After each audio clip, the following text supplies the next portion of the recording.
नमस्कार दोस्तों। बहुत देर से हम लोग बोल रहे थे कि पाकिस्तान में कुछ बड़ा होने वाला है। आपने अगर मेरी वीडियोस को देखा होगा, हमने बहुत बार इस चीज को कवर किया।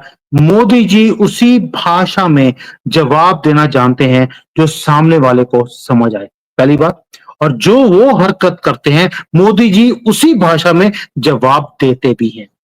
अब मोदी जी ने एक बात और बोली थी, मैं ज्यादा इंतजार नहीं कर सकता, अब की बार निर्णायक युद्ध होगा। अब आपने देख लिया कि पिछले 1 डेढ़ साल में बहुत बार हमारी आर्मी के ऊपर अटैक किए गए। वर्ड समझ लीजिए मैंने अभी क्या बोला है। हमारी आर्मी के जवानों के ऊपर अटैक किया गया, कभी 2 कभी 5 मारे जाते रहे और हमने कुछ नहीं बोला। मैंने खुद बहुत बार वीडियोस बनाई हैं कि मोदी जवाब कदों दोगे। कभी आप G20 में बिजी हैं, कभी इलेक्शन में बिजी हैं, कभी किसी और स्यापे में आप लगे रहते हैं। अब हम भी इंतजार करते रहे। अल्टीमेटली जवाब आया कि पूरी की पूरी ट्रेन ही गायब हो गई, सारी की सारी आर्मी ही गायब हो गई। और सुना है मुन्नीर आजकल दिख नहीं रहा है। अभी अभी पता लगा कि संदिग्ध एक कोई लेडी थी, बुर्का डाल के जा रही थी। जब बुर्का हटा के देखा गया तो उसमें आसिम मुनीर पाया गया। ये हालत है आज आसिम मुनीर की। यानी कि साड़ी मोदी जी लास्ट टाइम जब गए थे नवाज शरीफ की नवाजे की शादी पे साड़ी दे आए थे, इस बार चूड़ियां देकर आएंगे आसिफ मुनीर को। बाकी डलवाने के लिए तो सुमित जैन हमेशा बैठा ही है। मंत्री जी के साथ बात करते हैं कि बलूचिस्तान में जो ये अच्छी अच्छी खबरें आ रही हैं, क्या ये 1 2 3 पाकिस्तान का होने वाला है? अब आप बोलेंगे 1 2 3 क्या होता है? भाई बलूचिस्तान 1, खैबर पख्तूनख्वा 2 और तीसरा सिंधु देश। चौथा तो बोलने की जरूरत नहीं है, वो हमारा था, हमारा ही रहेगा। मंत्री जी जय सिया राम।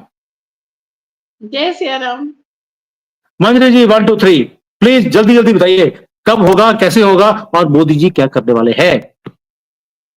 पहले स्लोगन कंप्लीट कर दो। 1 2 3 पाकिस्तान मिलेगा फ्री फ्री फ्री। क्यों? ओके, तो अभी देखिए हाल क्या है। पाकिस्तानी आर्मी के ऊपर कैप लगी कि भाई 15 से ज्यादा मरे ना तो रिपोर्ट मत करना। मैक्सिमम नंबर रिपोर्टिंग का 15 है। ओके, मरे कितने इससे कोई मतलब नहीं। तो ये वो बहादुर आदमी है, आर्मी है जो अपने गैरिसन से निकलने में डरती है। आर्मी के होते ना आप एरियाज होते हैं उनको गैरिसन कहते हैं। तो जहां पर आर्मी पोस्टेड होती है उस गैरिसन से निकलने में ये आर्मी डरती है। तो अब ये बताइए कि बलूचिस्तान में इनको बहुत डिफिकल्टी आ रही है। भारतीय आर्मी होती तो वहां पे फोकस करती और वहां पर लोग भेजे जाते और उसके बाद उस एरिया को कंट्रोल किया जाता। पर ये तो पाकिस्तानी आर्मी है, इन्होंने कहा बेटा भागो। और वो लोग ट्रेन में बैठ के आ रहे थे। अब ट्रेन हाईजैक होने आपने इधर नहीं सुनी होगी, लेकिन अंग्रेजों के जमाने में काकोरी कांड वगैरह उस समय याद है ना, ट्रेन हाईजैक होती थी।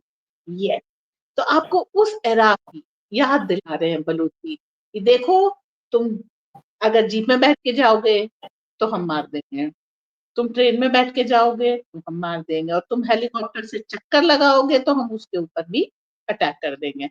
तो जल थल नभ कहीं ओके। भी तुम सुरक्षित। ओके, अब क्या है कि ये आसिम मुनीर की army 200 coffin anticipatory railway station लेकर के बैठी है कि भाई तेरे कब्जे में जितने हैं वो जिंदे वापस नहीं आने वाले। अब इतनी बहादुर आर्मी के सिपाही अपनी स्वतंत्रता के लिए, अपनी जनता को बचाने के लिए लड़ नहीं पाते। और बलोची कह रहे हैं कि हमने करीब 100 पाकिस्तानी सोल्जर्स को मार दिया। जितने भी वो थे साधारण शहरी थे उनको वो छोड़ चुके हैं। वो उसमें कोई भी पाकिस्तानी आर्मी का रेगुलर नहीं है, लेकिन उन्होंने कहा है कि 100 हमने मार दिए हैं। ये लोग कह रहे हैं कि आपने 50 मारे, 60 मारे। उन्होंने कहा बेटा 100 हमने मार दिए हैं, और ये 200 कॉफिन 2 लेकर के बैठे हैं कि इतने तो आएंगे ही आएंगे। ठीक है, तो ये अपने ना आर्मी खुद को छुड़ा पा रही है ना बाकी बची आर्मी अपने इनको कर रही है। अब देखिए यही हरकत ये क्या करते थे, भारत की सेना के साथ क्या करते थे, जो इनके खबरी होते थे मुखबिर, वो खबर पहुंचाते थे। कब पहुंचाते थे? जब इंडियन आर्मी के लिए पूरी ट्रैप तैयार होती थी, पत्थरबाजी वाले तैयार होते थे, सारे तैयार होते थे, हमारे ऑफिसर्स वहां जाते थे सिविलियंस को बचाने के चक्कर में वीरगति को प्राप्त होते थे। आज वही चीज, इनकी आर्मी कभी भी सिविलियन को बचाती नहीं है, शील्ड बन। ये फर्क है भारतीय सेना और पाकिस्तानी सेना। तो अभी वहां की आर्मी की वैसे ही शहादतें तो नहीं कहना चाहिए क्योंकि वो डर के मारे जाते हैं। शहीद तो वो होता है जो लड़ते लड़ते जान देता है। तो वो वहां पर मारे जा रहे हैं, वो भी पाक महीने में, वो भी अपने पाक भाइयों के हाथों। और सब कुछ मतलब मैं कहती हूँ, वो कहते हैं सब कुछ पवित्र कर दूंगा, वो वाली अभियान चल रहा है।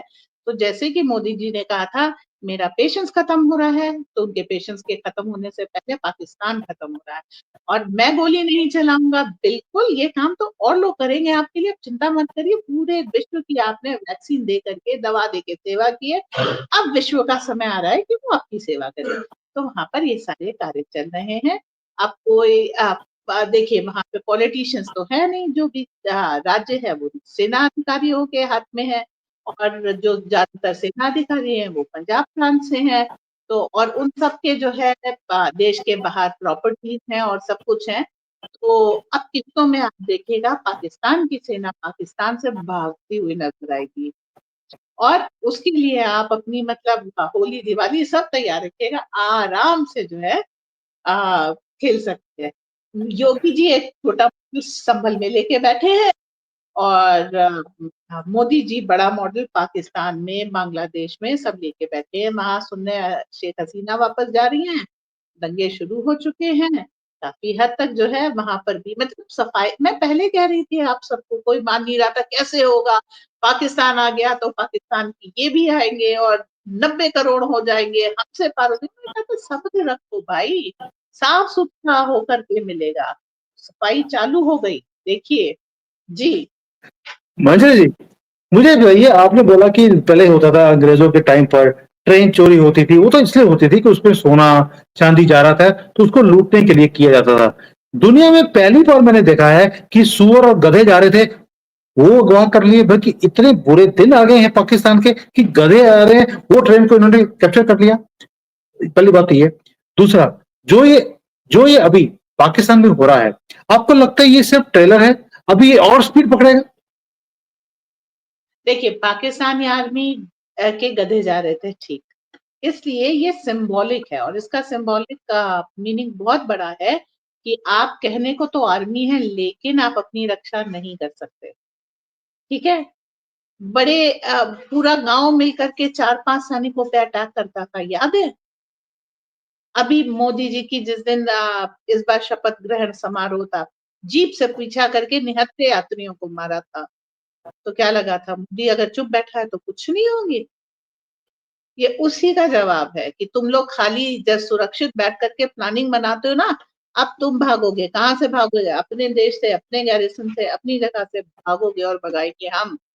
तो हम उन अब देखिए जब वो भागेंगे तो हमारे खिलाफ वो कुछ भी नहीं कर पाएंगे। हमको जम्मू कश्मीर पूरा शांत चाहिए, और पीओके चाहिए, वो भी बिना गोली चलाए। अगर इतने अपने आपने क्या कहना चाहिए कि आसमान से ऊंचे ख्वाब देख रखे हैं तो पूरा करने में भी कुछ तो करना पड़ेगा ना।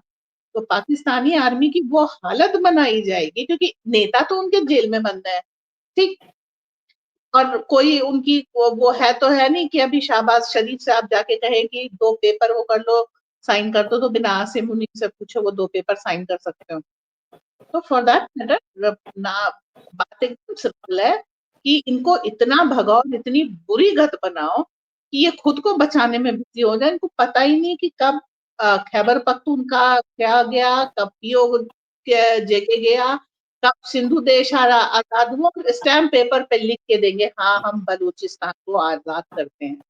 सवाल उठता है, हाँ ये शुरुआत, और इसका बदला पाकिस्तान आर्मी नहीं ले पाएगी। देखिए अभी तक जब वो अमेरिका के सपोर्ट में हाई एंड माइटी थी तब तो बलूचिस्तान को रोक नहीं पाई। अब जब वो कमजोर है, ना दाना है, ना पानी है, ना बंदूकें हैं, ना पेट्रोल है, तो क्या बलोचों से लड़ोगे तुम? ठीक। अब वो बलूचिस्तान आजाद तो एक हिसाब हो चुका है, स्टैम्प पेपर पे मोहर चाहिए, आसिम मुनीर खुद लगा के देगा। मंजरी तब जी, बलूच मुझे लगता है कि जो हो रहा है बढ़िया हो रहा है, बट हमारा जो सिटीजन ऑफ भारत है, हमारा भी कुछ फर्ज बनता है। जब पाकिस्तान के लोग, जो उग्रवादी आते हैं कश्मीर में हमें तंग करने के लिए, उनको पूरा पाकिस्तान सपोर्ट करता है, ओपनली सपोर्ट करता है। आपको नहीं लगता हम भारतीयों को भी ये जो बलूचिस्तान के लोग हैं, इनके साथ खड़ा होना चाहिए, इन्हें भी सपोर्ट करना चाहिए? अब आपके माध्यम से, आपकी परमिशन से मैं आज ये प्लेटफॉर्म ऑफर करता हूं freely to all those Balochi leaders and people. आप आइए, अपना दुख दर्द हमारे साथ शेयर कीजिए। हम दुनिया के सामने रखेंगे कि किस तरह से इस नापाक आर्मी ने आपके साथ जो कुछ किया है पिछले 75 सालों में, और अब आपकी फ्रीडम मूवमेंट में पूरा भारत आपके साथ ओपनली खड़ा होगा, हर मंच पे खड़ा होगा, और आपको मंच भी दिया जाएगा। We are going to offer this to you. भाई साहब, जो काम चुपचाप होता है उसको ढोल नगाड़े बजा के करना मूर्खता होती है। ओके, ये काम चुपचाप हो रहा है, इसमें कुछ मत कहिए। बलोच बहादुर है, वो अपने दुखड़े रोने नहीं आएंगे। अभी तक वो इसलिए कहते थे क्योंकि दुनिया पाकिस्तान के फेवर में खड़ी थी। अब वो चुप क्यों है? सीधे कनपटी पे बंदूक रख के मार रहे हैं ना। अब काहे का दुख और कैसा दर्द? तो जो दुख है पाकिस्तानी आर्मी को है, दर्द है पाकिस्तानी आर्मी को है। जीत कौन रहा है? बलोच दुखड़े गाएंगे कि शौर्य का गाथा? तो चिंता मत करो, काम हो रहा है, उसको शांति से होने दो। जहां शब्द आते हैं वहां पर उसका एक शब्द जाल, एक टर्म है कि मतलब बातों को बात में फंसाया जाता है, तो भूलो ही ना। मोदी जी इसलिए जब कुछ करना होता है तो सटाका मार के चुप होते हैं, ना बोलोगे ना फंसोगे। इसलिए वो कुछ नहीं मंजरी कह जी, रहे। हम बलोचों के साथ है, हम उनके विरोध में है, हम ये करेंगे, हम वो करेंगे। उन्होंने कहा मेरा पेशेंस खत्म हो रहा है, और लो, हो गया कांड।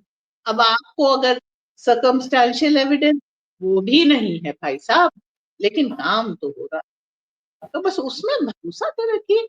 एक जो वो कहते हैं ना, speech is silver and silence is gold. Have the gold यार, why go for silver? Yes. देखो, मैं आपके साथ बिल्कुल सहमत हूं।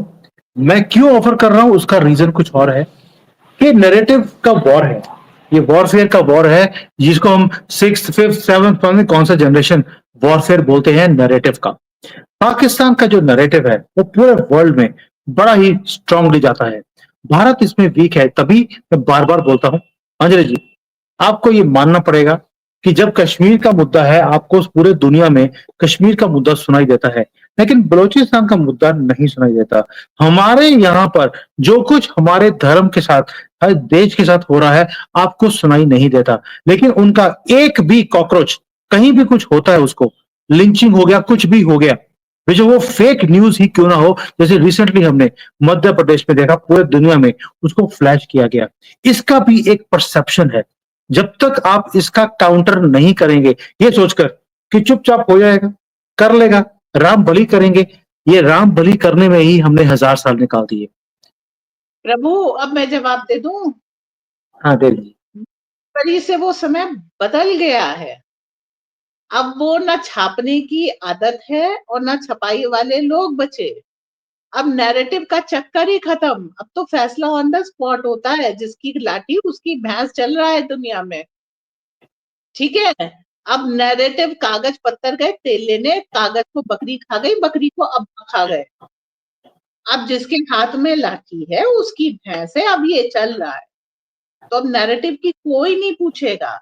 अगर मकान पे आपका कब्जा है तो कागज किसी के भी नाम हो। वो पलट गई दुनिया 20 जनवरी 2025। नियम बदल गए दुनिया के। अब लड़ाई उस धरातल पे होगी। और पाकिस्तान का नैरेटिव लंदन में फ्लैट है, सबको मालूम है पाकिस्तानी मुसीबत में है। सब मुस्लिम देश तो पाकिस्तान को घुसने नहीं दे रहे हैं, बाकी तो छोड़ दीजिए। अखबार में यूरोप में क्या छपता है उसका कोई असर अफ्रीका में और गल्फ में कहीं नहीं पड़ता। पाकिस्तानी हर जगह उनकी एंडोस्कोपी होती है। मैं बहुत सभ्यता भरे शब्दों में बता रही हूँ कि उनकी हर एयरपोर्ट पे एंडोस्कोपी होती है। तो प्रैक्टिकल इज्जत तो वही है भाई साहब। वो कहले अखबार में दो चार जो कुछ भी छपवा ले, तो पाकिस्तान की ना कोई इज्जत थी, ना है, और ना कभी हो सकती है। अब तो वो नाम ही खत्म हो जाएगा। एक था पाकिस्तान। एक दिन हम लोग ये एपिसोड भी करेंगे, आप और मैं बैठ के, और खूब ठहाके लगाएंगे। चलिए हम भी उस दिन का इंतजार करेंगे। और ये नापाक जो है, इसका मुझे लगता है पाकिस्तान का नाम भी नापाक रख देना चाहिए, बिल्कुल सूट करता है इनको, ना मर्दों को। बट एनीवेज, देखते हैं आगे क्या होता है। बलोचिस्तान मूवमेंट के साथ हम भी खड़े हैं, खड़ना भी चाहिए भाई। आफ्टर ऑल फ्रीडम फाइटर के लिए तो पाकिस्तान जो है हमेशा ही खड़ी रहती है। जिसको भी फ्रीडम फाइटिंग चाहिए वो पाकिस्तान जाकर ही उनकी सपोर्ट लेता है। हमें भी देने में कोई दिक्कत नहीं है। मोदी जी नहीं दे सकते, हम तो दे सकते हैं भाई, उनके पास तो और भी बड़े काम है। मंजरी जी, अच्छी अच्छी खबरें आ रही हैं। आप जो जैसे समझाती हैं बलोचिस्तान में जो कुछ हो रहा है भाई, इसको कवर करने में जो मुझे खुशी मिलती है, मैं बयान नहीं कर सकता। और ये कोशिश करता हूं या उम्मीद भी करता हूं कि ये जो रमजान का महीना, रमादान जो भी बोलते हैं ये, जिसका नाम ही राम से शुरू होता है, इस महीने में इनके देश में जो दिवाली शुरू हो गई है, ये अब थमनी नहीं चाहिए। इसके लिए जो भी भारत को करना चाहिए, I hope we will do that. Manju ji, thank you so much. और मैं ये आज गर्व के साथ, फक्र के साथ जो भी वर्ड यूज कीजिए उससे बोल रहा हूं, जय सिया राम, क्योंकि मैं खुद अयोध्या जी में हूं। जय सिया राम।